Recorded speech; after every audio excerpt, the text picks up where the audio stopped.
What happens when the most dangerous criminals turn prison into their hunting ground? From Charles Bronson, who terrorized guards and inmates alike with his violent outbursts, to Thomas Silverstein, whose ruthless attacks even claimed the lives of prison officers. These are the most dangerous inmates who didn't just survive behind bars, they unleashed chaos and killed anyone in their path. Their stories will send chills down your spine. Are you ready to look into the dark side of prison walls?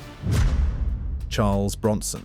In 1974, Charles Bronson was jailed for aggravated burglary, misconduct with intent to rob and possession of a firearm at the age of 21, and sent to HM Prison in Liverpool, formerly known as Walton Gaol, a Category B local men's prison. The sentence, which was originally 7 years, had been extended several times due to violent attacks on prison staff and fellow inmates, for which he was convicted in 1975, 1978, and 1985. And in 1997, Bronson took a deputy prison governor, staff, and 3 inmates hostage, for which he received 5 years. A few years later, in 1999, he held an art teacher hostage for 3 days in Hull Prison. Although Bronson did not physically hurt the victim, he did leave him traumatized, leading the teacher to not return to work. Later, a special prison unit was set up at the prison to reduce the risk posed to staff and other prisoners. In 2014, Bronson was further sentenced to 3 years for mistreating a prison governor. Due to several violent attacks, Bronson moved to many different prisons during his time. After attacking a prison officer and attempting suicide, he was transferred to Broadmoor Hospital in 1978 because of psychiatric concerns. Soon after, he was transferred to Rampton Secure Hospital. Bronson, however, found it difficult to adapt to the hospital and attempted to strangle child rapist and murderer John White. Transferring back to Broadmoor Hospital, he then attempted to strangle another inmate but did not succeed. In a voice message to Sky News from his cell last year, Bronson said, "It's an absolute liberty. I've never murdered anyone. I've never raped anyone. What am I in jail for? People don't believe it. They think I'm a serial killer." Just like Bronson, Heriberto Rivera Negron kept causing fear and trouble, even while he was in prison.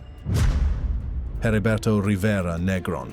On September 18, 2024, a violent attack unfolded at the Sousa Baranowski Correctional Center in Lancaster, Massachusetts. Heriberto, along with 2 other inmates, started attacking cops. The 3 inmates were already notorious for their violent crimes before the misconduct. Rivera Negron had been convicted of armed robbery, drug trafficking, and a series of violent crimes. Crespo had been sentenced for multiple armed robberies and aggravated misconduct. Tapia, also a violent offender, had been incarcerated for charges including attack with a deadly weapon and attempted murder. A surveillance video from the attack shows a correction officer walking through a common area with tables and attached chairs when an inmate leaning against a wall lashed out, either with a fist or a shiv, a makeshift knife. The officer recovers enough to slam the inmate to the ground, but another inmate rushes in, and the officer grapples with both until another officer comes to his aid. Then a third officer and a third inmate become involved. Roughly 15 seconds later, several officers join and contain the situation. The 5 injured officers were treated at a hospital. In response to the attack, the Massachusetts Correction Officers Federated Union called for immediate action to enhance safety protocols within the prison system. Legislators have also advocated for routine tactical searches and swift prosecution of inmate mistreatment to prevent future incidents. Following the misconduct, Rivera Negron, Crespo, and Tapia were placed in restrictive housing as authorities launched an investigation into the misconduct. The 3 face severe charges, including mayhem and armed misconduct to murder. Their arraignments are set to take place soon. Most recently, deadly chaos erupted in New Folsom Prison when 2 inmates launched a mass attack. Cody Taylor and David Gomez. 2 inmates, infamous for their violent tendencies, became suspects in a fatal attack on another prisoner at California State Prison, formerly New Folsom Prison. The deadly altercation unfolded on January 15, 2025, in the prison's main exercise yard. As confirmed by the California Department of Corrections and Rehabilitation, Cody Taylor, 32, and David Gomez, 58, launched a brutal misconduct on 36-year-old Mario Campbell just after 5 p.m. Prison officers acted swiftly, using chemical agents to stop the violence. Despite being rushed to an outside hospital, Campbell was pronounced dead at 6:30 p.m. At the scene, officers found 3 improvised weapons, suggesting the attack was premeditated. Both Taylor and Gomez were immediately placed in restricted housing as officials opened a homicide investigation. Campbell had been serving a life sentence with the possibility of parole since 2009 for multiple crimes, including forced penetration, false imprisonment, and first-degree burglary. Meanwhile, Taylor and Gomez had reputations for targeting other inmates, making the prison prison yard a dangerous place for anyone around them. This shocking incident further exposed the violent undercurrents of high-security prison life and the challenges faced by those tasked with maintaining order. Next, we have serial killer Joanna Dennehy, who plotted to murder prison staff. Joanna Dennehy, a serial killer who spared no one and made a chilling plan to escape from Hereford prison while serving her life sentence. Known for her violent nature, Joanna Dennehy shocked authorities with a detailed plot uncovered in her cell. The plan, recorded in her diary, involved murdering a female prison guard, stealing her keys, and cutting off her fingers to bypass the biometric security system. She enlisted 2 other inmates to help carry out the terrifying scheme. Prison staff discovered the plot just in time and deemed it a credible threat. The plan included serious intentions to misconduct or kill prison staff, adding to the already grim reputation of Dennehy, who had previously pleaded guilty to multiple murders and the attempted murder of 2 others. As a result, Dennehy was placed in solitary confinement for 2 years to protect both staff and other inmates. She later argued in court that her human rights had been violated by the isolation and sought damages in a controversial legal bid. Dennehy is only the 3rd woman to be given a whole-life prison term. Moore's murderer Myra Hindley and House of Horrors serial killer Rose West are the other 2. Just like Dennehy, Robert Maudsley was placed in isolation to protect other inmates from his violent tendencies. Robert Maudsley. Robert Maudsley has spent more than 16,200 days in isolation since killing 2 inmates. One of Britain's most infamous serial killers, known for his extreme violence, has spent more time in solitary confinement than any other modern prisoner to ensure the safety of both prison staff and fellow inmates. He has been held in prison for 45 years due to his extreme danger to other inmates, locked behind 17 steel doors, resembling conditions akin to Hannibal Lecter. Robert Maudsley holds the grim record of spending nearly 45 years in solitary confinement. His string of brutal murders, including those of John Farrell, David Francis, Salney Darwood, and William Roberts, has left an indelible scar on British criminal history. Maudsley's reign of terror began in 1974 with the murder of John Farrell. Farrell had allegedly shown Maudsley photographs of children he had abused, triggering a violent outburst that ended in Farrell's death. Convicted of this murder, Maudsley was sent to Broadmoor Hospital, a high-security psychiatric institution. However, his violence didn't stop there. In 1977, while in Broadmoor, Maudsley and another inmate tortured and killed David Francis, a convicted child molester. The horrific nature of this act deemed Maudsley too dangerous for Broadmoor, leading to his transfer to Wakefield Prison, infamously known as the Monster Mansion. In 1978, Maudsley further cemented his notoriety by murdering 2 fellow inmates, Salney Darwood and William Roberts, on the same day. Deemed incapable of safely interacting with others, Maudsley was confined to a specially designed cell resembling Hannibal Lecter's in Silence of the Lambs. The cell features thick glass walls through which his meals are passed and contains only a concrete slab for a bed and cardboard furniture. He is allowed outside for just 1 hour daily, heavily guarded by 6 officers to ensure everyone's safety. Our list continues to another dangerous inmate. Jason Barnum.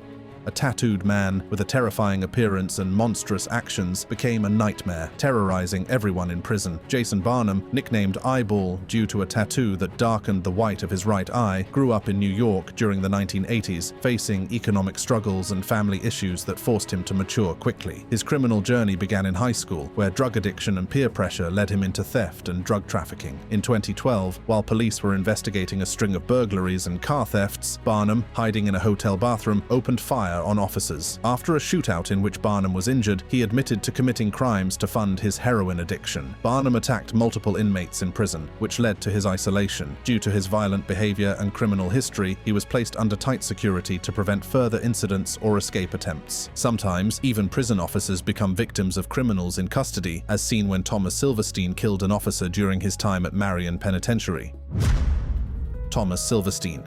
This man didn't spare anyone, attacking fellow inmates and even brutally murdering a prison officer. Thomas Edward Silverstein was one of the most dangerous criminals in the US, convicted of 4 murders, including the killing of Officer Merle Klutz at Marion Penitentiary in Illinois. Earned the nickname Terrible Tommy, his violent actions made him infamous in the criminal world. Although one of his convictions was overturned, Silverstein spent the last 36 years of his life in solitary confinement due to the brutal nature of his crimes. A prominent leader of the Aryan Brotherhood, a notorious prison prison gang, Silverstein's reputation was fueled by both his violent behavior and affiliations. He was held in the highest security at ADX Florence Federal Penitentiary in Colorado, where he lived in a specially designed cell. Known for his extreme isolation, Silverstein became the longest-held prisoner in solitary confinement within the Bureau of Prisons at the time of his death. Silverstein claimed the harsh conditions of solitary confinement contributed to his violent tendencies. Despite his notorious reputation, many prison guards avoided interaction with him, honoring Officer Klutz's memory. His status as one of the most heavily guarded prisoners showed just how dangerous he was to both inmates and staff. Moving on, we have Jack Unterweger, who was considered a dangerous inmate due to his history of attacking other prison staff.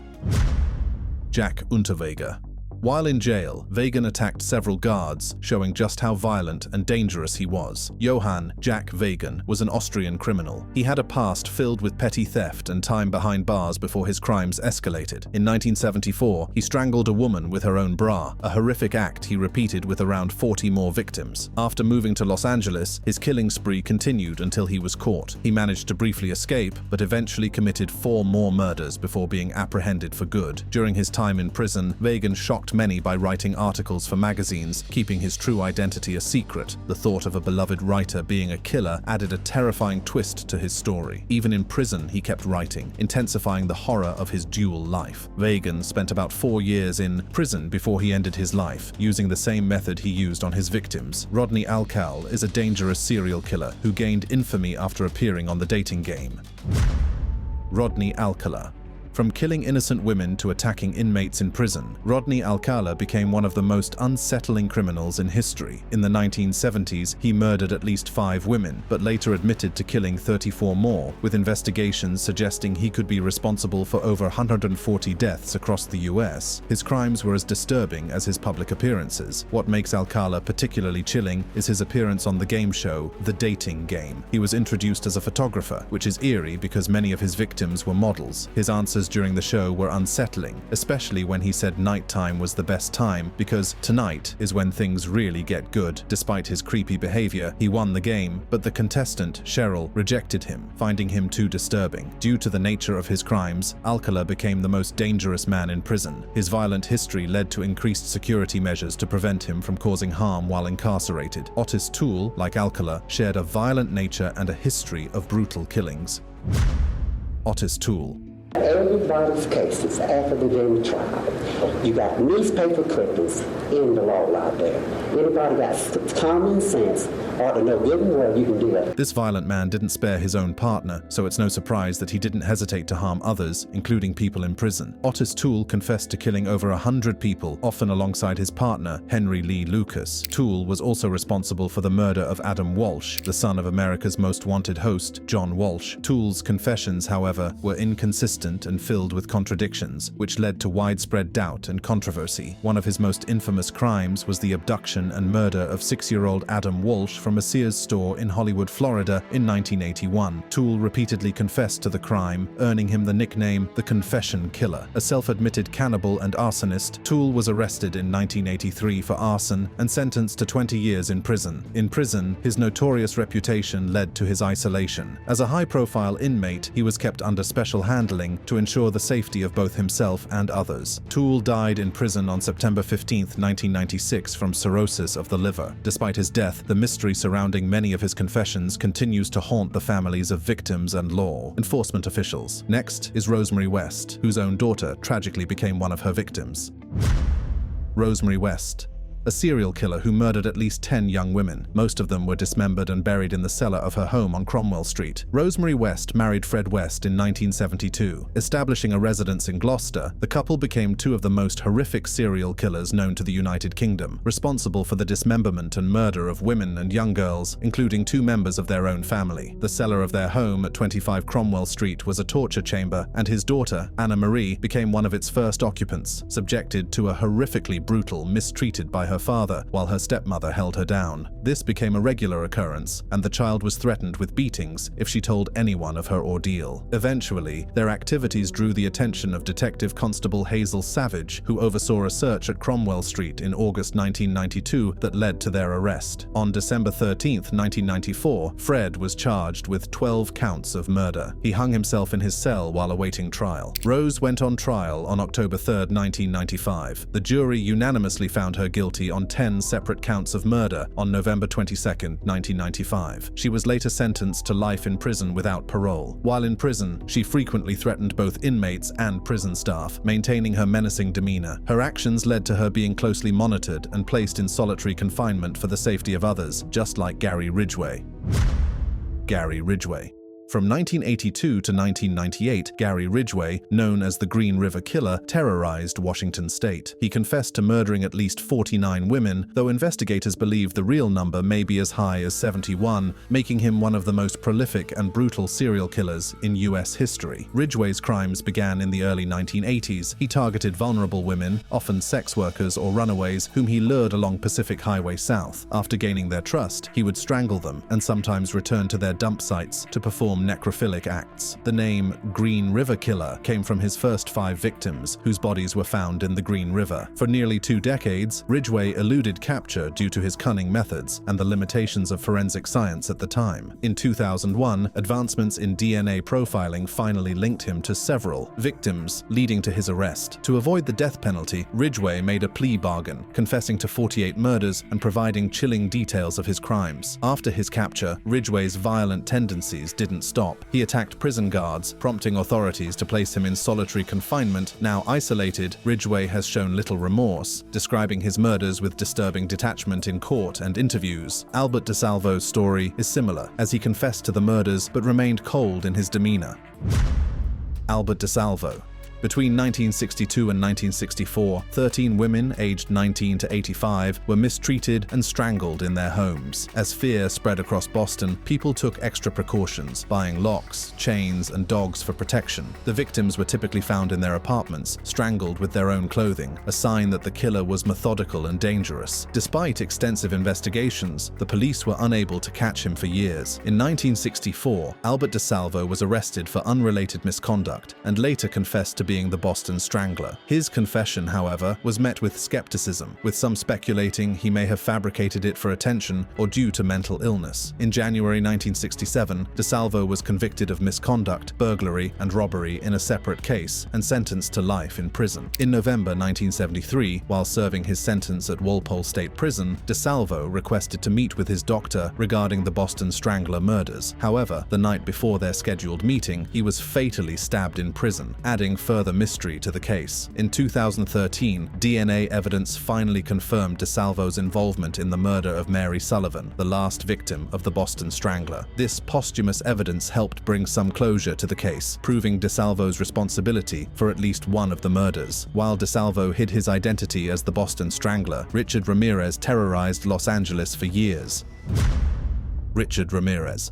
One of the most feared prisoners in American history, this man terrorized Los Angeles in the mid-1980s, leaving behind a trail of violence and fear. His reign of terror earned him the nickname Night Stalker. Richard Ramirez's actions shocked the nation. Ramirez's killing spree started in 1984 and lasted until his capture in 1985. He targeted victims at random, breaking into their homes to commit horrific acts of murder, misconduct, and theft. On August 31st, 1985, Ramirez was caught by a group of citizens in East Los Angeles who recognized him from a police photo. His trial began in 1988 and stretched over a year. His behavior in court was just as shocking as his crimes. He often flashed satanic symbols and shouted insults. In 1989, Ramirez was convicted of 13 murders, 5 attempted murders, 11 misconducts, and 14 burglaries. He was sentenced to death and sent to San Quentin State Prison in California. His infamous line showed his chilling indifference to human life. Big deal. Death always went with the territory. See you in Disneyland. His satanic attitude demanded to keep him isolated from other inmates in prison for their safety. Next, we have a fearsome inmate, Judy Buenoano, whose brutal murders and manipulative nature made even prison staff afraid of her.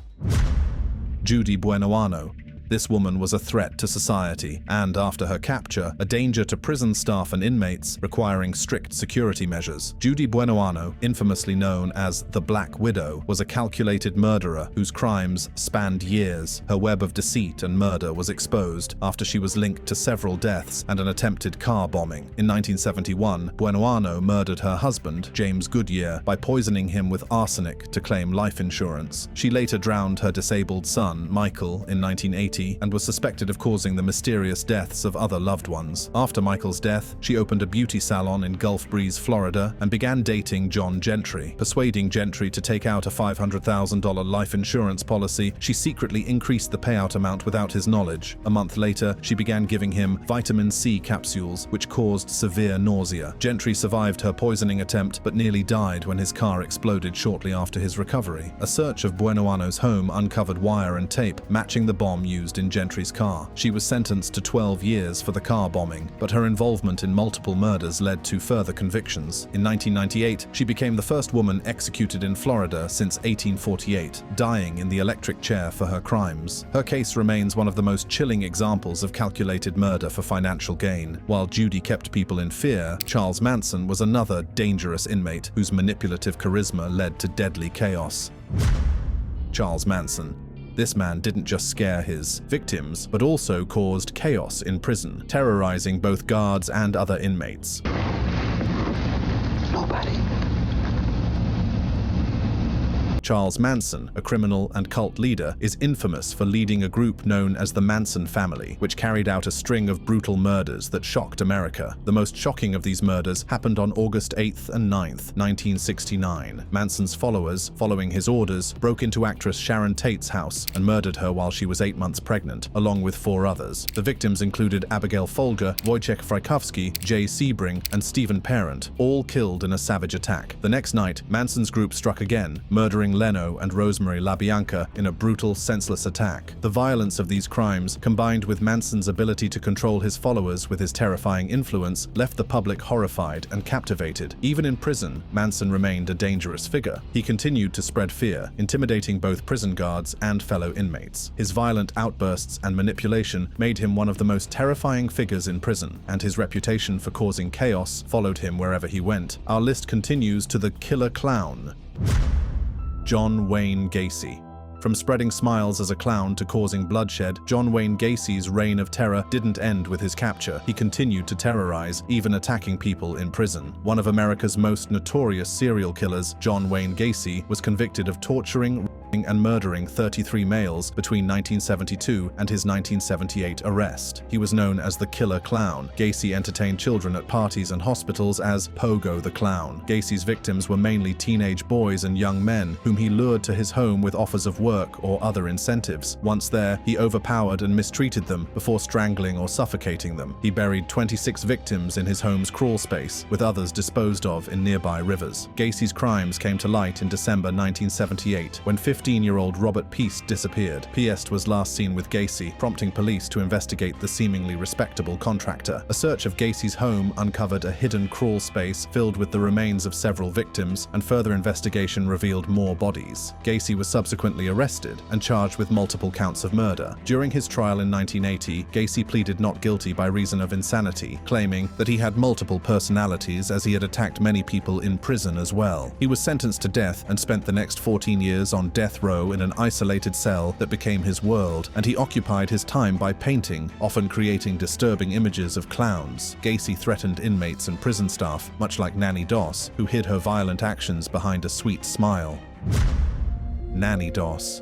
Nanny Doss may have seemed like a loving grandmother with a charming smile, as one local Oklahoma newspaper described her, but investigators began to suspect there was something sinister behind that smile after every member of her family mysteriously died, one by one, over the years. In the end, the giggling granny admitted to murdering 11 of her family members. The sensational case made headlines across the country at the time, and it has recently sparked newfound attention on social media. Over a 27-year killing spree, she confessed to murdering 4 of her 5 husbands. Her mother, mother, sister, 2 of her children, 2 grandsons, and a mother-in-law. Her method was often poisoning, which she masked with a friendly and grandmotherly demeanor, making her crimes even more sinister. Doss's deadly charm and ability to evade suspicion allowed her to leave a trail of death while maintaining her innocent facade. Her downfall came when her 5th husband, Samuel Doss, fell mysteriously ill and later died in 1954. The investigation into Samuel's death revealed lethal levels of arsenic in his system, leading to Nanny's arrest. She was convicted of Samuel's murder and initially sentenced to death, though this was later commuted to life in prison. Her history of cold-blooded killings and manipulation led prison officials to isolate her from other inmates and staff, as she was deemed a significant danger. Even behind bars, Nanny's notoriety persisted, much like Andrei Chikatilo, whose violent reputation continued to haunt even prison walls.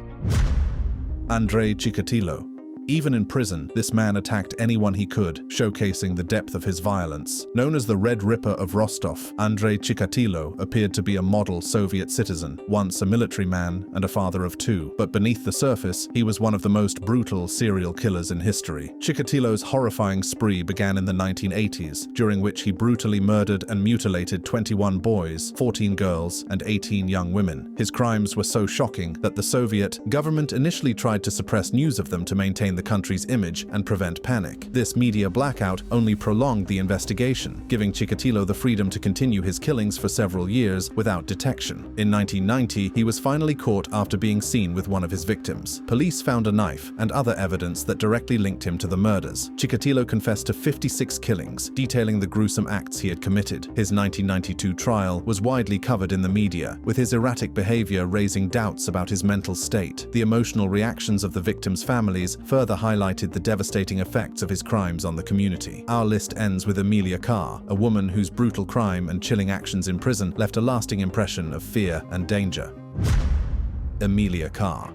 In February 2009, Heather Strong was kidnapped and murdered in Marion County, Florida. Emilia Carr, who had been engaged to Strong's estranged husband, Joshua Fulgham, lured Strong into a trailer behind her mother's home. Carr attempted to break Strong's neck, then placed a plastic bag over her head. Strong, bound to a chair with duct tape, died from asphyxiation. Her body was discovered in a shallow grave a month later. Carr was arrested after making multiple statements to investigators and being recorded discussing the crime. Fulgham, arrested for fraud after using Strong's credit cards, was later implicated in the murder. Carr, 7 months pregnant at the time of the crime, gave birth in jail, and her children were placed in foster care. Carr was convicted of first-degree murder and kidnapping in December 2010, with the jury recommending the death penalty due to the heinous nature of the crime. She was sentenced to death in February 2011. Fulgham was tried in 2012 and found guilty of first-degree murder and kidnapping. Unlike Carr, he was sentenced to life without parole. Jealousy and betrayal were cited as motives for the brutal crime, which left a lasting impact on those involved.